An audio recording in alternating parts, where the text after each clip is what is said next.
Good morning, guys, and welcome to the podcast from close to Ontario, Canada. I have Dave Campbell, and he is a podcaster, and he's got a lot of ideas around building a platform with podcasts and for the audience and listeners, viewers that are interested in building a community using podcasting as a medium. I'm really happy to have him on. So, Dave, welcome. Excellent, Chris. I love your show. You have an amazing guest lineup here on the podcast. So I'm Yeah. thrilled that I have a few moments with you today. It's great. Yeah. And briefly introduce yourself, and I'm excited to delve into the conversation. Yeah, I live in St. Catharines, Ontario, Canada, near Niagara Falls. I'll give you a spoiler alert. It's a big hill, lots of water. A lot of people come to see Niagara Falls. It's a beautiful place. I've been podcasting for about 6 years now. I host 9 different podcasts on my own, and I also help people create their own podcast, whether you're a doctor, a speaker, a lawyer. I work with people and helping them get their message out to the world. So great to be with you, Chris. Interesting. So kind of talk about just the area of podcasting because a lot of thought leaders, influencers, public speakers, coaches, they have blogs, they have newsletter, they have social media. Um, why tune to podcasting currently? Podcasting is growing. We're seeing it in the market right now that being able to take you along with me as I travel and be able to hear your message. A blog is great. Love blogs. They don't travel well in the car. You can't read while you drive. You shouldn't Yeah. be. So having something in an audio format, I love podcasting because it's a companion piece for people as they do their daily routine. So you can come along with me or your favorite podcast host, and they can keep you company as you're doing other tasks at the same time. So it's a great way to level up your skills or knowledge and connections with community while leveraging what you know. There's people who are listening and watching this today. You know things that other people would love to tap into, and they would love to connect with you as a person. Again, it's one thing to read a blog, but it's another thing to interact with your favorite leader and thought leader by going into their podcast or their video or audio. It's a great opportunity to make connections, and those connections lead to great things in the future as well. Hmm, interesting. So what kind of a lot of people what do you clients come to you for? Because I know you have a how-to podcast series, and what do you what's your client avatar and how do you help clients? A lot of the people that I talk to are thinking about starting a show, and they're a little bit distracted by the noise in the space. There's so many opinions, there's so many options, and it gets to be a little overwhelming to the point where some people feel like, well, maybe podcasting isn't for me because I can't make sense of all the things going on and all the different voices. I like to make it super easy, super simple for people and give them the right path that works for them. So whether you're a business, you're a coach or a leader, a doctor, and your time is limited, maybe you're looking to outsource and have people support you, and you're the voice of the show and you have a team that supports you, or you are more do it yourself and you want to have the skills and talents and abilities to do all the work here on your own. You're not really looking for a team. So we kind of have 2 different approaches to how we set people up. But the biggest thing in all of this is the reason behind the show, and that's something for everyone to consider whether you're thinking of podcasting, is why are you going to do a show? Is it to bring people into your network and your community that want to work with you, hire you, be in your support as community members, or is it just for fun and entertainment? There's also that side of it as well. Interesting. And then the next question I have for you is what situations would people not want to have a podcast? Does everybody need to be podcasting, or are there certain thought leaders or niches where podcasting is just kind of not really relevant? I would love everyone to have a podcast because I'm biased, but I would also say that maybe podcasting isn't for you, depending on your workload, your commitments. If you're a speaker and you're traveling, there's a lot of complexities to what people might be doing and experiencing. But I would say, even if your own podcast isn't for you specifically, being a guest on podcasts is a great way for people to connect with you, for you to share your message and leverage someone else's audience and all of their work they can do for you behind the scenes. Just being a guest, adding that to your workflow, adding that into your speaking, adding it to where you show up online. being able to have a chance to have 20, 30, 45 minutes, having you, the star of the show, as a guest, I think can really lead a lot of people back to you. A high return on investment just by guesting. Interesting. So kind of for those people that are interested in, either starting a podcast, what is your number one tip to get started? There's a quote that I love by Theodore Roosevelt that says, "Do what you can with what you have where you are." Do what you can with what you have where you are. Relates to podcasting, relates to anything that we really create. Do what you can. What can you do right now? So you're a busy speaker, you're a busy doctor, you're a busy lawyer. You don't have time to do it all. So do what you can with what you have. We have basically everything we need to do a podcast. You can always upgrade, you can always move up and get better and better equipment as you go, but you really don't have to buy the best of the best to get started. So do what you can with what you have currently. And then the biggest thing at the end there, where you are, you know enough right now to start. You know enough about your topic, you know enough about your community, you know enough about your subject to lead the conversation. So you have enough knowledge to begin. Where you go from there and how you level up and how you invest in your show, that's a future conversation. I see a lot of people getting a little overwhelmed by all of the things. And then again, like I said, they never start. So do what you can with what you have where you are. It's a great starting point. Mhm. And so the other question I have for you is, what are your top tips for growing a podcast? Getting to know your community, having FaceTime wherever possible with people who follow, listen, and watch your show. I think that's probably one of the things that people are looking for the most from a consumer side is a connection with the host. It's one thing to listen or watch a video or listen to your podcast and passively bring in the content from your favorite host. But the moment they have time with someone like you, and I can then speak with you and understand you and there's a deeper level of connection that happens simply by having time with your favorite host.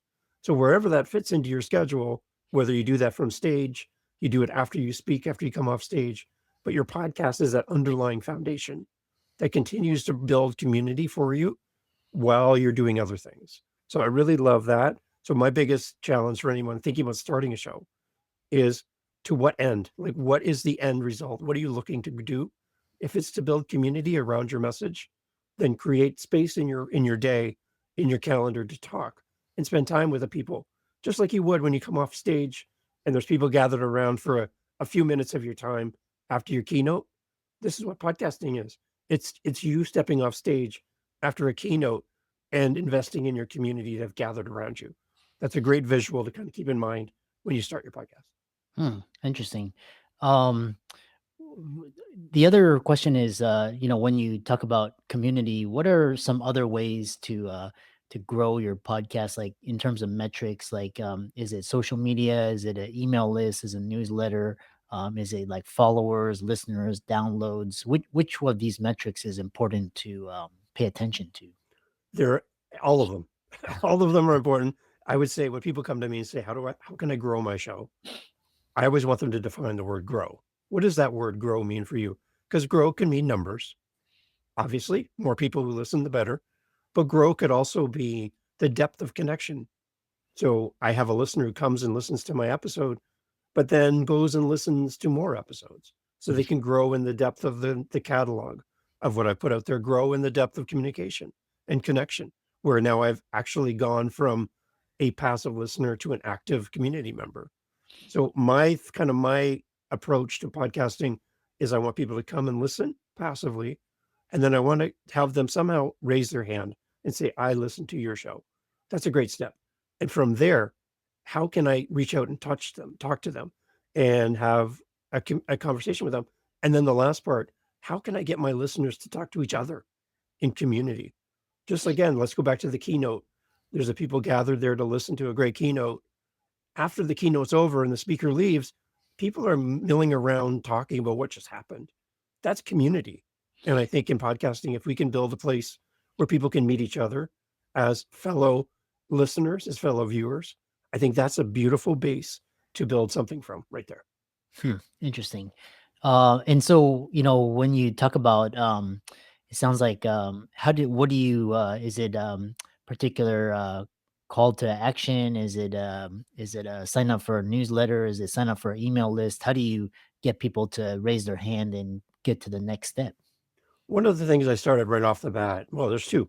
One was use a thing called SpeakPipe at speakpipe.com. It's totally free to set up. I don't get paid for this. But on SpeakPipe, people can leave you a voice message, which is great. So as people passively listen and you encourage them to reach out, give them an easy way to do that. So on SpeakPipe, they click one link, they can record a voice message, comes right to me, and I can respond with a voice message back and forth. I can also pull that voice message into my podcast and play their comment, their answer to a question. I can bring them in, make them part of the show. So I really like that kind of interaction that happens.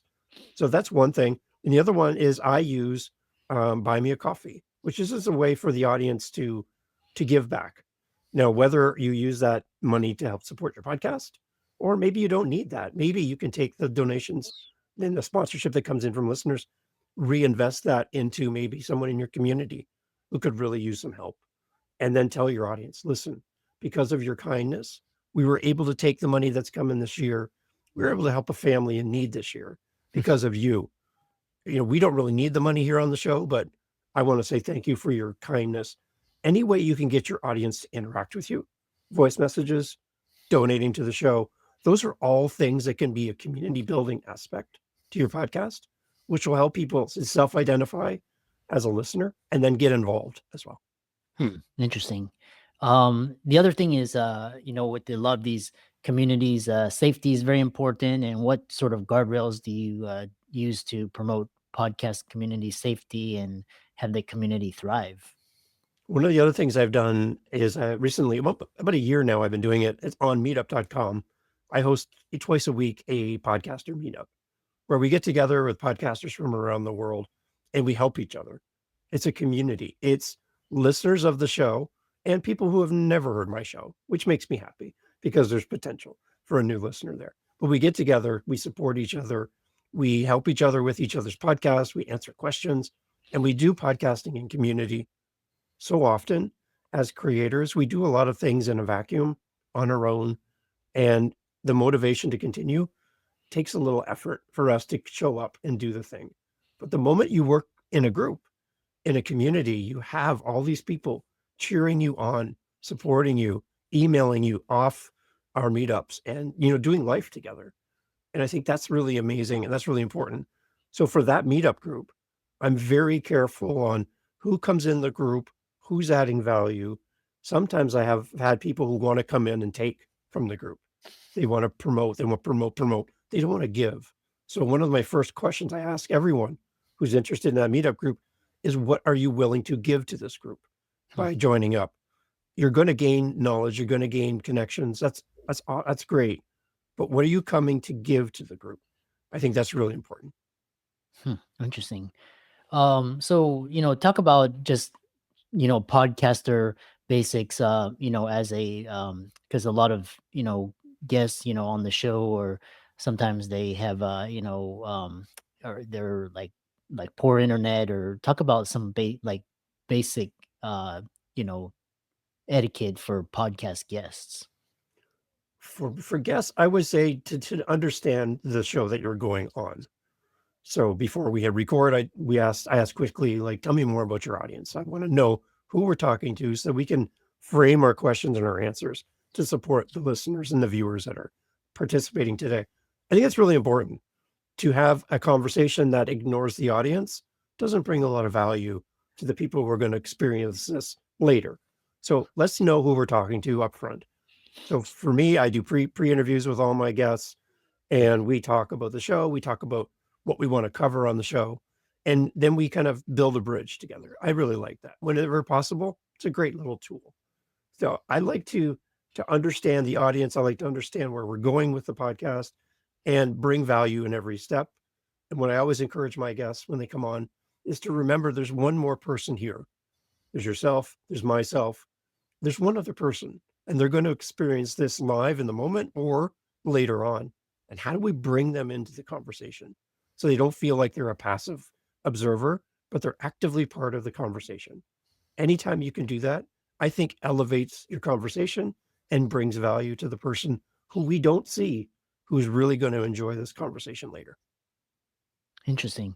Yeah, and a lot, like I said, it's quite interesting. It's funny, like, you get really, like, yes, they're around, just like the lawnmowers, or just the lighting is really, or there's the mic, or like echo, or the internet connection is poor, these things. And it's, so it's good for the guests to be aware of these types of things. One thing, the other question is, for, just in terms of, podcast hosts and podcast guests. Talk about this area of Podfade, because people are like, oh, they're listening or viewing this, and they're like, oh, this podcasting is a great medium. Let's get started. And then, they'll do one episode and then, disappear and never be seen again. So how do you prevent this? And how do you, another thing is for podcast hosts is, podcast guests that don't show up. How do you mitigate this? Interesting. So, Chris, a lot of people look at podcasting and go, well, look at Chris with his show. This looks like fun. This looks like something I could do. This looks great as far as making connections. So, if Chris can do this, Dave can do this, I can do this. It looks simple to start, and it might be simple to start. It's difficult to continue podcasting because I find that a lot of people that I've been talking to, they don't future plan. They don't know where they're going with their show. They don't know the big purpose, the reason why. What am I focused on? And they run out of ideas. And after they run out of ideas, work takes over, family takes over, commitments take over, and they just slowly back away from their podcast. So it's kind of like quiet quitting, but in a podcast format. And people are just backing away from something they were really passionate about. Podcasting does take time. It takes commitment. You have to show up. You're going to build consistency with your guests. These are all of the things that you have to build over time.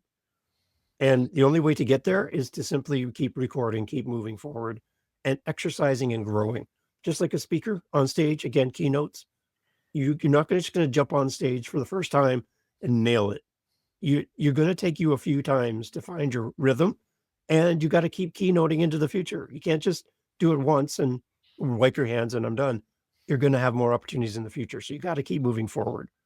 As far as people not showing up, that's a very interesting challenge to have. I've done many episodes and I've been sitting in a waiting room for my guest.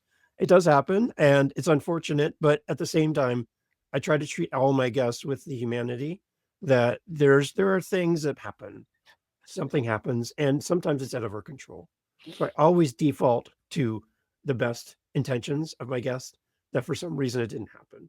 And I would just say, if you're going to guest on shows, like we talked about earlier, make sure it's a priority for you.